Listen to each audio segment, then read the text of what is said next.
Hallelujah, hallelujah. इर्मिया 15:16. इर्मिया 15:16. मला तुझी वचने प्राप्त झाली, ती मी स्वीकारली. तुझी वचने माझा आनंद, माझ्या जीवाचा उल्हास अशी होती. कारण मी परमेश्वर, सेनाधीश देवा, तुझे नाव घेऊन मी आपणास तुझा बनवतो. Hallelujah, hallelujah, hallelujah. काय सांगते पहा वचन. इर्मिया संदेशच्या ठिकाणी परमेश्वर त्या बाबतीत म्हणतो की देव पिता, तुझी वचने मला मिळाली आणि ती मी स्वीकारली. ती माझा आनंद आणि माझा उल्हास असं बनले गेले. हे परमेश्वर पिता, हे सेनाधीश परमेश्वरा, मी तुझं नाव घेऊन मी मला तुझा बनवितो. प्रभू, तुझी वचने मला प्राप्त झाली, मी ती स्वीकारली आणि ती माझा आनंद अशी बनली. माझ्या जीवास उल्हास, हर्ष अशी बनले गेले. देवाची वचने जेव्हा मनुष्य स्वीकारतो तेव्हा त्याला आनंद आणि उल्हास प्राप्त होतो. आपण बायबलद्वारे पाहू की आपल्याला देवाच्या गोष्टी स्वीकारायच्या.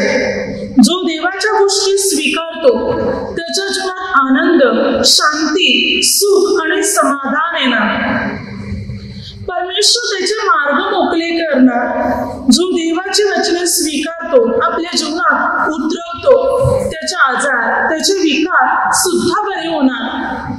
किंवा जो देवाची वचने स्वीकारतो त्याचं शरीर निरोगी तर बनणार, परंतु त्याचं शरीर धडधाकट, मजबूत असे बनले जाणार. जो देवाची वचने स्वीकारतो तो ज्ञानी आणि बुद्धिमान सुद्धा बनला जाणार. तर बायबल सांगते या ठिकाणी आपल्याला देवाच्या गोष्टीचा स्वीकार करायचंय, देवाच्या वचनाचा स्वीकार करायचंय. स्वीकार करणं म्हणजे आपल्या जीवनामध्ये उतरवणं, आपल्या जीवनात देवाचं वचन धारण करणं. म्हणून इर्मिया संदेष्ट म्हणतो, प्रभू, तुझी वचने मला प्राप्त झाली आणि ती मी स्वीकारली. ती माझा आनंद आणि माझ्या जीवाला उल्हास अशी झाली. आज आपण देवाचं वचन स्वीकारत आहोत तर आपल्याला आनंद मिळेल, आपलं जीवन उल्हासेल, अर्थात दुःख आपल्या जीवनातून दूर होईल. शांतीचे, आनंदाचे जीवन आपलं बनलं जाईल जेव्हा आपण देवाचं वचन किंवा देवाच्या गोष्टीचा स्वीकार करणार तेव्हा. योन 1:11-12. प्रभू आपल्या स्वैक्यांकडे, आपल्या लोकांकडे आला, पण अनेक लोकांनी प्रभूचा स्वीकार केला नाही. पण ज्याने प्रभूचा स्वीकार केला, ज्याने प्रभूवर विश्वास ठेवला, त्यांना देवाची मुले होण्याचा अधिकार मिळाला. बायबल काय सांगते, प्रभू येशू आपल्या लोकांकडे आला, पण या लोकांनी प्रभूचा स्वीकार केला नाही. परंतु जितक्याने प्रभू येशूचा स्वीकार केला, प्रभूवर विश्वास ठेवला, तितक्यांना देवाची मुलं बनण्याचा अधिकार मिळाला. बघा, आपण प्रभू येशूला जर स्वीकारलं, प्रभू येशूवर भरोसा ठेवला, आपण कोण बनणार? देवाची मुलं बनली जाणार, परमेश्वराची मुलं. आता परमेश्वराची मुलं आपण बनलो तर आपल्या जीवनात ते कमी राहील का? काहीच नाही. देवाची मुलं, परमेश्वराची मुलं म्हणजे राजाची मुलं आपण बनणार. मग आपल्या जीवनात चिंता, दुःख, पीडा, समस्या हे काहीच नसणार. आपले जीवन आनंदाचे आणि शांतीचे जीवन बनले जाणार. म्हणून बायबल सांगते, जो प्रभूला स्वीकारेल तो देवाचा पुत्र, ती देवाची कन्या बनली जाईल, देवाची मुलं बनतील. म्हणजे देवाच्या गोष्टी जर आपण स्वीकारल्या, प्रभूचा स्वीकार केला, प्रभूच्या वचनाचा स्वीकार केला, तर आपल्या जीवनात आनंद, शांती तर येणार. आपण देवाची मुले सुद्धा बनले जाणार. वचन स्वीकारणारे, देवाच्या गोष्टी स्वीकारणाऱ्यांना अनुग्रह मिळणार. बघा, बायबल सांगते मार्क 4:20 वचनात, तिथे पेरणाऱ्यांचा एक दृष्टांत दिलेला आहे. आणि तो पेरणाऱ्याचा दृष्टांत कसं आहे पहा. एक पेरणी करायला निघाला, तो पेरीत असताना काही बी वाटेवर पडले, काही बी खडकालात पडले, काही बी काटेरी झुडपात पडले, तर काही बी सुपीक चांगल्या जमिनीत पडले. आता जे खडका वाटेवर पडले होते होते ती दाणे पक्ष्याने खाऊन टाकली. जे खडकात पडले होते ताबडतोब उगवले, परंतु ऊन आल्यानंतर ती करपून गेले. जे काटेरी झुडपात पडले होते ते उगवले, वाढले, परंतु काटेरी झुडपाने त्याची वाढ खुंटवली. परंतु जे सुपीक जमिनीत पडले होते ते उगवले, वाढ झाली, त्याला पीक दिलं. कोणी 30-60 तर कोणी 100 पट. तर वचन काय सांगते बघा, वाटेवर पडले ते हे की ते वचन ऐकतात, मग सैतान येतो आणि त्यांच्यातलं वचन हिरावून घेतो. ते वचनात मजबूत राहत नाही, वचन त्यांच्यात राहत नाही, मग ते बाजूला होतात. तर खडकात पडलेले ते की ते वचन ऐकतात, ग्रहण करतात, परंतु मात्र अल्पकाल टिकाव धरतात, विश्वासात मजबूत राहत नाही. तिसरं, काटेरी झुडपात पडले ते वचन ऐकतात, ग्रहण करतात, पण नंतर चिंता, मोह, लोभ त्यांची वाढ खुंटविते आणि ती प्रभूमध्ये टिकत नाही, स्थिर राहत नाही. परंतु सुपीक जमिनीत पडले ते वचन ऐकतात, आनंदाने ग्रहण करतात, वचन स्वीकारतात. काय सांगते वचन? ती वचने स्वीकारतात आणि म्हणून कोणी 30, कोणी 60 तर कोणी 100 पट असं उत्पन्न देतात. वचन स्वीकारणारे फळ देत जातात, उन्नती पावत जातात, प्रगती प्राप्त करत जातात. वचन स्वीकारणारे लोक. आता आपण प्रभू येशूच्या वचनाचा स्वीकार केला तर आपण फळ देत जाणार. म्हणून आपल्याला प्रभूची वचने स्वीकारायचे, आपल्या जीवनात आपल्याला ते उतरवायचे, धारण करायचे. जर देवाच्या गोष्टीचा आपण स्वीकार केला तर प्रभूच्या अनुग्रहाने, प्रभूच्या आशीर्वादाने आपण अधिकाधिक भरले जाणार. आपल्या जीवनातल्या सर्व समस्या पूर्ण रीतीने दूर होणार जेव्हा आपण देवाचं वचन स्वीकार करणार तेव्हा, देवाच्या गोष्टींचा स्वीकार करणार तेव्हा अनुग्रह मिळेल. स्तोत्र 5:17, कृपेचे व नीतिमत्वाचे दान याची विपुलता जे स्वीकारतात ते विशेष करून ते एकाच येशू ख्रिस्ताच्या द्वारे जीवनात राज्य करतील. काय सांगते वचन? कृपेचे व नीतिमत्वाचे दान याची विपुलता. कृपेचे नीतिमत्वाचे दान, परमेश्वराची दाने जे लोक स्वीकारतात त्याची विपुलता, त्याची सेवा स्वीकारतात, ती प्रभू येशू बरोबर जीवनात राज्य करतील. आता आपण देवाची कृपा, देवाचं नीतिमत्व, देवाच्या चांगल्या गोष्टीचा स्वीकार केला म्हणजे देवाचे नियम पाळायला आपण सुरुवात केली, देवाची सेवा करायला सुरुवात केली, प्रीती प्रेमाने राहायला आपण सुरुवात केली, कृपा, नीतिमत्व, तर आपण येशू बरोबर जीवनात राज्य करतो. जर प्रभूच्या गोष्टीचा आपण स्वीकार केला तर फायदा आपला. प्रभू बरोबर आपण राज्य करतील स्वर्गाच्या राज्यात, अर्थात आपण देवाच्या राज्यात स्वर्गात जातील. आपला नाश होणार नाही तर आपला उद्धार होईल, आपलं तारण होईल जर कृपेचे आणि नीतिमत्वाची विपुलता स्वीकारली तर. म्हणून देवाच्या गोष्टींचा आपल्याला स्वीकार करायचा आहे. देवाच्या गोष्टी आपल्याला आपल्या जीवनामध्ये उतरवायच्या आणि जेव्हा त्या उतरवणार तेव्हा आपला फायदा होणार, तेव्हा आपली प्रगती होणार, तेव्हा आपली उन्नती होणार आणि आपल्या जीवनातली बंधने पूर्ण रीतीने तुटली जाणार. प्रभू आपल्या जीवनामध्ये चमत्कार मात्र घडून आणणार. म्हणून देवाच्या गोष्टींचा स्वीकार करायला आपण सुरुवात केली पाहिजे. पुढे बायबल काय सांगते पहा, याकोबाचे पत्र 1:21 वचना, म्हणून सर्व मलिनता व उचलून आलेला दुष्टभाव सोडून तुमच्या जीवाचे तारण कराव्यास समर्थ असे मुलावलेले वचन सौम्यतेने स्वीकारा. काय सांगते वचन? सर्व दुष्ट भाव, सर्व वाईट वागणूक ही धिक्कारा तुम्ही सोडून द्या, त्याग करा. आणि वचन काय सांगते? तुमच्या जीवाचे तारण कराव्या समर्थ असलेले मुलावलेले वचन सौम्यतेने स्वीकारा. देवाचं वचन, मुलावलेलं वचन स्वीकारा म्हणजे येशू ख्रिस्तामध्ये तुम्हाला मजबूत राहता येईल असं वचन स्वीकारा जे तुमच्या जीवाचे तारण करेल.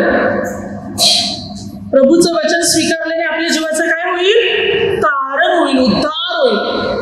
म्हणून दुष्टभाव सोडून द्या, वाईट वागणूक सोडून द्या, पाप सोडून नम्रतेने नम्र रीतीने स्वीकारा, ज्याच्याने आपल्या जीवाचे तारण होईल, आपल्या जीवाचा उद्धार होईल. आपण देवाच्या गोष्टी स्वीकारत आहोत तर परमेश्वर आपल्याला अनुग्रह देणार. पौलचे कृत्य 17-10-12. पौल आणि सिला बिरिया या ठिकाणी जेव्हा गेले तेव्हा बिरिया या ठिकाणी पौलाने प्रभूचं वचन द्यायला सुरुवात केली. आणि बायबल सांगते बिरिया या ठिकाणातल्या लोकांनी प्रभूचं वचन स्वीकारलं आणि प्रभूवर विश्वास ठेवला.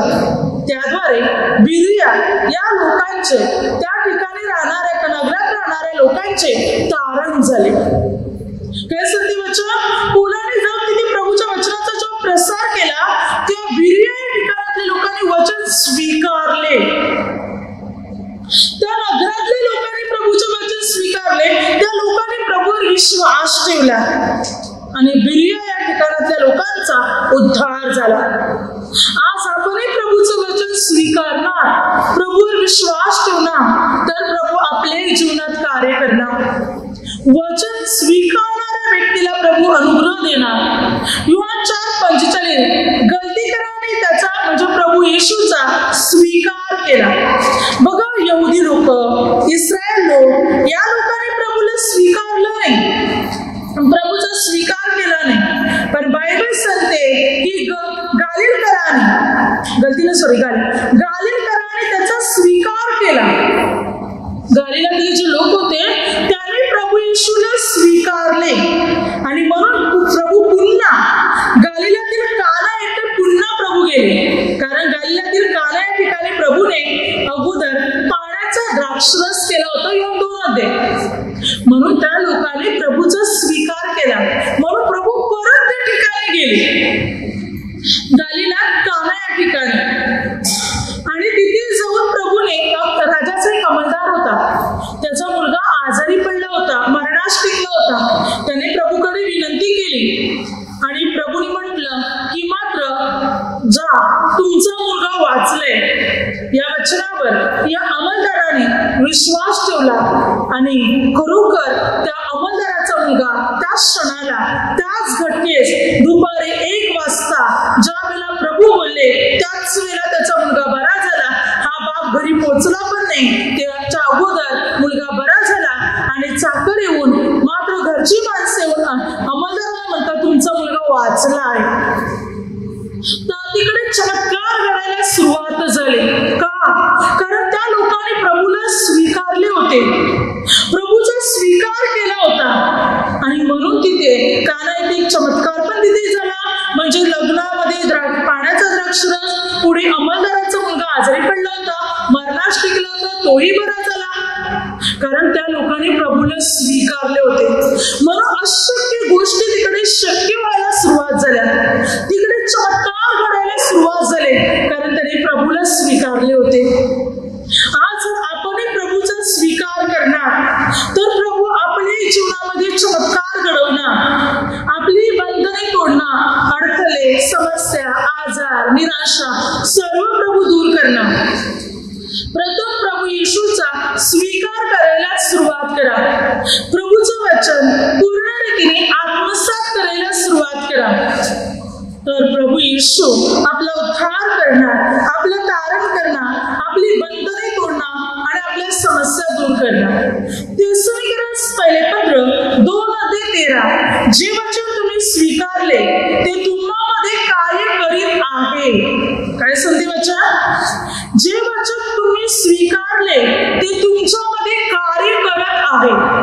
आपण वचन स्वीकारलं तर वचन आपल्यामध्ये कार्य करणार, तरी वचन आपली बंधने तोडणार, आपल्या जीवनात ते उतरणार, आपल्या जीवनातले रोग, विकार, दुखणी सर्व दूर करणार, अस्वस्थपणा, निराशपणा, बेचैनपणा दूर करणार, आपल्यात बल, ताकद, शक्ती भरणार, कार्य करायला सुरुवात करणार, आपल्या शरीरात ते वचन कार्य करणार.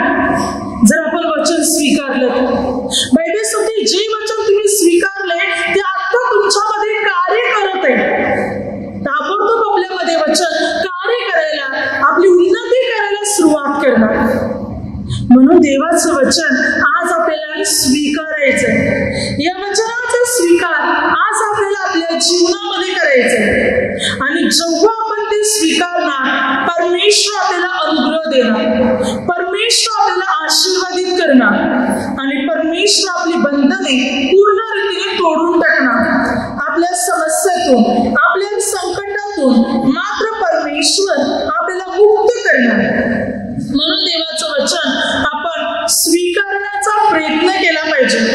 वचन संधी योहान 20:22, तुम्ही पवित्र आत्म्याचा स्वीकार करा. प्रभू येशूने काय केलं? शिष्यावर कुंकर टाकले, म्हटलं पवित्र आत्मा स्वीकारा, पवित्र आत्म्याचा स्वीकार करा. आणि या शिष्याने पवित्र आत्म्याचा स्वीकार केला. कधी? प्रेषितांचे कृत्य 2 अध्यायामध्ये ज्यात एकत्र प्रार्थना करत होते तेव्हा अग्नीसारख्या जिभा त्यांच्यावर उतरल्या, म्हणजे पवित्र आत्मा अग्नीच्या रूपात त्यांच्यावर उतरला आणि ते सर्व पवित्र आत्म्याने भरले आणि वेगवेगळ्या निरनिराळ्या भाषांमध्ये प्रभू येशूची, परमेश्वर पित्याची स्तुती करू लागले. प्रभू म्हणतो स्वीकारा तुम्ही माझ्या आत्म्याला, माझ्या वचनाला तुम्ही स्वीकारा, माझ्या कृपेला, माझ्या अनुग्रहाला तुम्ही स्वीकारा. तुमची भरभराट होईल, तुमची बंधने तुटतील, अडथळे दूर होतील, समस्या दूर होतील जेव्हा तुम्ही माझ्या वचनाचा स्वीकार करतील, असं प्रभू आपल्याला म्हणते. जर आज आपण प्रभूचं वचन स्वीकारणार, प्रभूची कृपा, प्रभूचा अनुग्रह स्वीकारणार, तर आपला उद्धार व्हायला, आपलं तारण व्हायला सुरुवात होणार, आपली बंधने तुटणार, आपल्या समस्या आपल्या जीवनातून दूर होणार, आपल्या जीवनातली संकटे टळली जाणार आणि प्रभूचा विशेष अनुग्रह मात्र आपल्या प्रत्येकाच्या जीवनात उतरणार. आपल्या जीवनातल्या सर्व ज्या समस्या आहेत त्या पूर्ण रीतीने निघून जाणार, आपल्या जीवनातले जे अडथळे ते सुद्धा निघून जाणार आणि परमेश्वराच्या कृपेने, सामर्थ्याने आणि शक्तीने आपण भरले जाणार. देवाचा अनुग्रह मात्र आपल्या जीवनामध्ये उतरणार. म्हणून देवाचं वचन आपल्याला स्वीकारायचंय, आपल्या जीवनामध्ये आपल्याला ते उतरवायचंय. आपण प्रभूला स्वीकारले तर प्रभू म्हणतो मी तुमचा स्वीकार करीन. कोरिन्थीकरास 2 पत्र 6:17 वचनात प्रभू म्हणतो म्हणजे मी तुम्हाला स्वीकारीन. तुम्ही या जगापासून अलग व्हा, माझ्या वचनाकडे वळा, म्हणजे प्रभू म्हणतो मी तुम्हाला स्वीकारीन. जे शुद्ध आहे, जे वाईट आहे ते दूर करा आपल्या जीवनातून, म्हणजे प्रभू म्हणतो मी तुम्हाला स्वीकारीन. रोमकरास पत्र 15:7 प्रभू म्हणतो वचन संधी प्रभूने जसा तुमचा आमचा स्वीकार केला तसा तुम्ही एकमेकांचा स्वीकार करा. बघा प्रभूने आपल्या प्रत्येकाचा स्वीकार केलेला आहे, आपल्या प्रत्येकाला त्याने स्वीकारलेलं आहे, म्हणजे प्रभूने आपल्या प्रत्येकावर अनुग्रह केलेले आहे. आज जर आपण प्रभूचं वचन स्वीकारत आहोत, त्याचा मार्ग स्वीकारत आहोत, त्याची कृपा, त्याचा अनुग्रह याचा स्वीकार करत आहोत, तर प्रभू म्हणतो मी सुद्धा तुमचा स्वीकार केलेला आहे. तुम्हाला मी माझं बनवलेलं आहे, आपलं बनवलेलं आहे, तुम्हाला मी स्वीकारलेले, तुम्ही माझ्या प्रभू म्हणतो.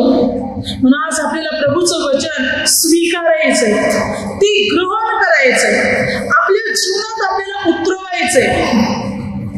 आणि जर खरोखर हे वचन आपण स्वीकारणार, ग्रहण करणार, तर आपली बंधने तुटतील, आपले अडथळे दूर होणार, आपल्या समस्या दूर होणार, आपली संकटे टळली जाणार. म्हणून प्रभूचं वचन स्वीकारा, प्रभूच्या आज्ञा स्वीकारा, प्रभूची कृपा, अनुग्रह याचा स्वीकार करा, म्हणजे आपली भरभराट होणार, आपली बंधने तुटणार, आपले आजार बरे होणार, आपला उद्धार होणार, आपलं तारण होणार, आपलं जीवन आनंद आणि शांतीने भरणार. Hallelujah, hallelujah, hallelujah. आता माझ्या शब्दाद्वारे जे काही चुकलं असेल त्याबद्दल मला क्षमा असावी. Hallelujah, hallelujah, hallelujah.